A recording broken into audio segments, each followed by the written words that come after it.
Ассаламу алейкум кыргыз элим, сиздер менен Ачык Айкын каналы. Ар дайым жаңы жаңылыктарды угуу үчүн биздин каналыбызга катталып, коңгуроочону басып кетиңиздер.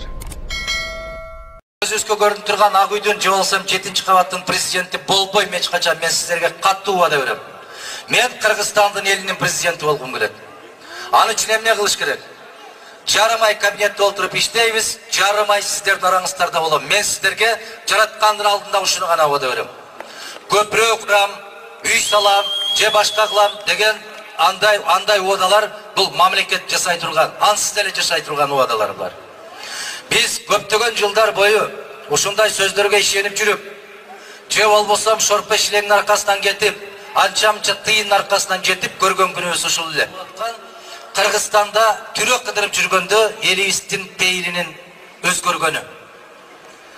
Аксакалдар дагы, апаларыбыз дагы, жаштарыбыз да айтып атат. Бүттү, биз таза болмоюнча таза бийлик кура албайт экен деген түшүнүккө келип калгандыгы. Өткөн жылы дал ушул жерде парламенттик шайлоодо жыйын өткөргөнүбүздө эмнегедир көздөрүбүз башкачараак эле, туман басып турган сыяктуу эле.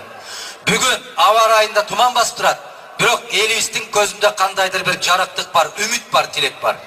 Кудай ушунубузду кут кылсын. Ушунубуз менен биз 2011 жыл Кыргызстандагы бардык баракеттердин кеткен жылы катарында баракты жаап, жаңы 2012 жылда касиеттүү, ыймандуу, бакубат көрүнгөндүн колун карабаган бүтүн Кыргызстанды курганды Алла бизге насип эткен болсун. Мен Кудайдан ушуну сурайм. Экинчиден, Кыргызстанда 5 миллион калкыбыз бар. 5 миллиондан бир аз көбүрөөк деп айтып жүрүшөт. Так санын эч ким билбейт. Бизде жанакы ар бир гектардан 35 центнерден буудай алдык деген сыяктуу эле Кыргызстанда бүгүн 3 миллиондон ашык шайлоочу бар экендигинде менин күмөнүм чоң. Ишенбейм дагы. Себеп өзүңүздөр билесиздер, 1 миллионго жакын биздин мекендештерибиз Россия, Казакстан башка мамлекеттерде тишинин кирин соруп, атасын, энесин, апасын, эжесин, балдарын багып сыртта жүрөт. Мен бүгүн акыркы тизмени алып отурам. Кыргызстанда канча шайлоочу бар деп. 3 миллион 46 миңби 47 миң деп бериптир. Кайдалар? Эгер бизде 1 миллионго жакын тепсе темир үзгөн жигиттерибиз сыртта жүргөн болсо, 3 миллион 46 миң шайлоочу кайдан болот? Ачык сүйлөшөлү. Болгондо да Тышкы иштер министрлигине сыртта жүргөн биздин мекендештерге болгону 35 миң гана добуш берген. Ушундай чоң өлкө Россияда 15 миң гана добуш бар. 3 гана жерден участокко чыккан. Москва, Екатеринбург, Новосибирск. А калган биздин мекендештерибиз кайдан барып добуш берет? Аны эмне үчүн жасап атат, сиздер билесиздерби? Өткөн парламенттик шайлоодо бүтүн Кыргызстан партиясын Россияда иштеп жүргөн биздин мекендештерибиз каттуу колдоого алган. Мына ошонун сабак алышты булар азыр. Аларды шайлоодон четтетти. Өткөндө бир кез таптан туура жазыптыр. Баштакы бийлик элди тентитсе, азыркы бийлик элди добуш берүүдөн четтетти деп. Кайда калды алардын конституциялык укуктары? Ошондуктан менин терең көз карашымда 4 миллиондон ашыгыраак Кыргызстандын элине 120 депутат өтө көп. Өтө көп. Биз Москва шаарын билебиз. 15 миллион калкы бар, 35 гана депутат иштеп атат. Московская городская дума. Москванын чарбасын карап келсеңиздер, биздин Кыргызстандай мамлекеттердин 30 мамлекеттин чарбасы бар. 35 депутат жетишип атпайбы? Менин көз карашымда 45 болуш керек, ашып барса 60 гана болуш керек. Жогорку кеңештин 2-чи палатасы пайда болуш керек. Ата бабабыздан калган касиеттүү салтыбыз Кыргызстан эл курултайы деген палата пайда болуш керек. Эл курултайына ар бир айыл округтан кишинин санына карабастан бирдей депутат шайланышы керек. Ошол депутат келгенде желкесинен француз атыр эмес, желкесинен пактанын, тамекинин, буудайдын, кызылчанын, жүгөрүнүн, же болбосом тердеп чыккан аттын жыты чыгып турган болуш керек. Мына ошол гана элдин турмушун билген болот. Ошол гана элдин атынан сүйлөй алганга укугу болот.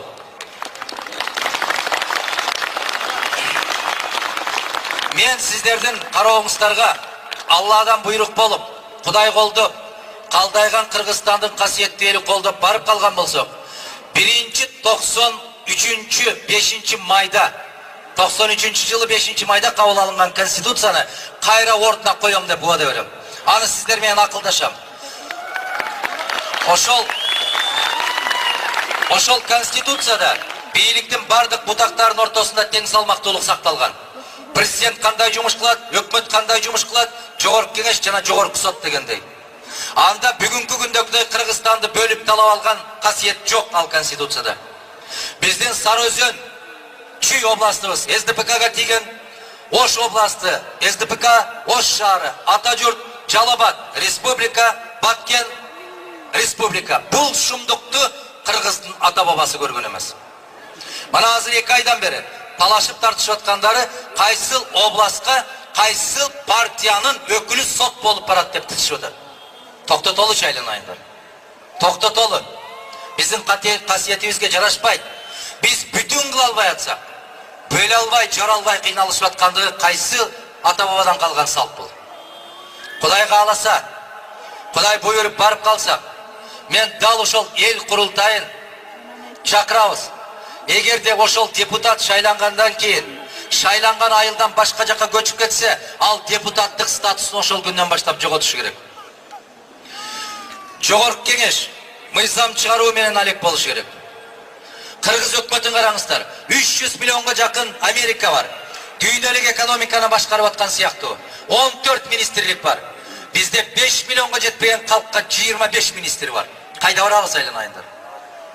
Bir кетмен чапкан дыйкандын желкесинде, же бир мындай кирпич кынап аткан курулушчунун желкесинде 12 чиновник отурса, качан дыйкандын башы көтөрүлөт? Мен убада берем сиздерге. Жарым ай жумушта иштеп, жарым ай сиздердин араңыздарда жүрөм. Толук эмес 1 жылдын ичинде Кыргызстанды мен 3 жол кыдырдым. Ошол элдин касиетинен мен көп акыл алдым. Бүт бардык кеп кеңеш элдин ичинде. Эмне үчүн элди кыдырыш керек? Аким алдайт, урматтуу президент сизди эл колдоп атат деп. Губернатор алдайт, урматтуу президент аксакалдар бата берип атат. Бата эмес, ошол мезгилде сени каргап аткан болот. Баарыбыз пендебиз. Жарым жылдан кийин кол көздү май басышы мүмкүн. Жалган. Эмне үчүн эки бийлик ушундай абалга келди? Себеп эл менен сүйлөшкөн жок. Элдин үнүн уккан жок. Министрлер алдады, акимдер алдады, жанындагы жардамчысы да алдады. Натыйжада эмнеге келдик? Дал ушул бүгүнкү күнгө келдик. Азыркылар да ойлоп атат, эл бизди колдоп аттыр деп. Биздин кабарыбыз бар. 3 миллион бюллетен басылган болсо, азыр айыл райондорго бюллетендерди бөлүп берип алганын билебиз биз.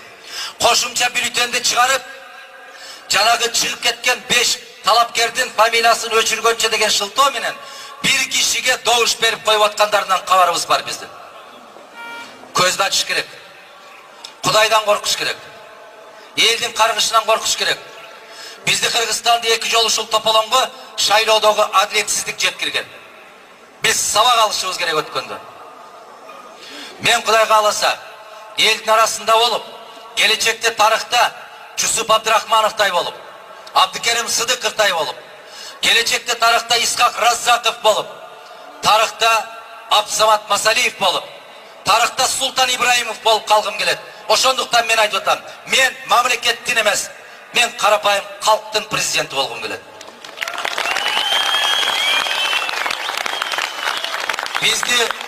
Биздин дарегибизге эч ким доoma тарта албайт.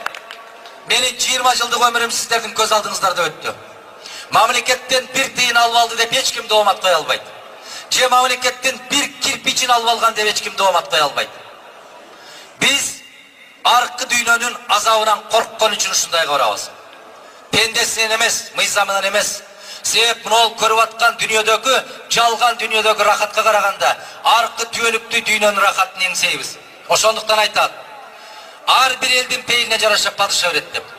Эгер биз пейилибизди тазаласак, түздөсөк, жеңил желпи нерсенин аркасынан кетпесек, ошол ниетибизге жараша жетекчиге ээ болот экенбиз.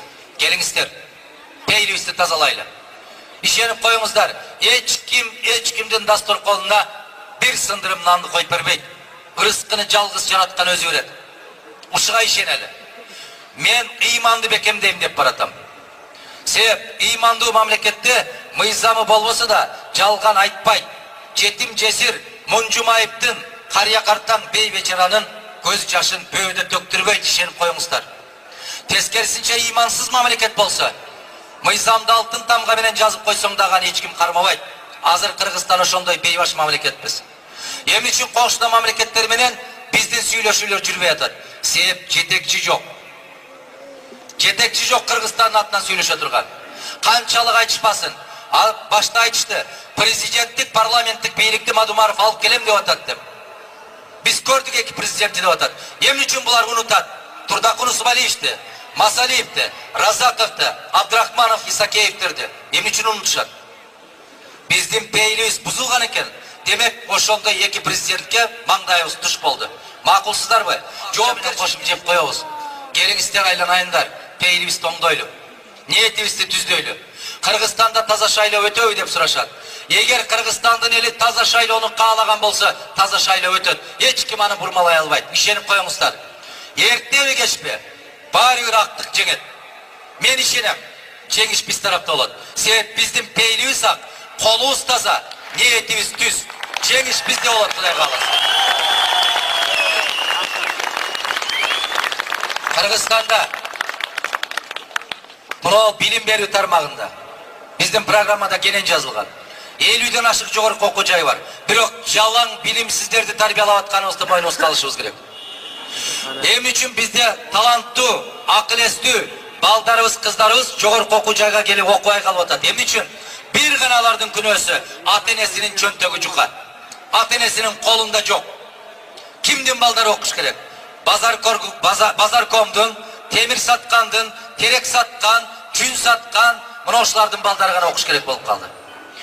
Менин программамда бар, ишенип коюңуздар. Мен колдон келген гана нерсени сиздерге убада берем. Жарым жылдан кийин сиздердин алдыңыздарда эки алган баладай болуп, кызарып жер тиктеп тургум келбейт. Колдон келе турган нерсебиз. Биз 10 гана жогорку окуу жайды калтырабыз. Бардыгы мамлекеттик болот. Бирок ошол 10 жогорку окуу жайда 10 тыйындагы контракт деген түшүнүк жоюлат. Болбойт контракт деген bizde. Бул мамлекеттин колунан келет. Эгер ошого саясий ерип жетсе. Караңыздар, кээ бир райондорго, айылдарга барып калсаңыздар, бир врач жок, балдардын ден соолугун караган. Бир гинеколог жок, аялдардын ден соолугун караган.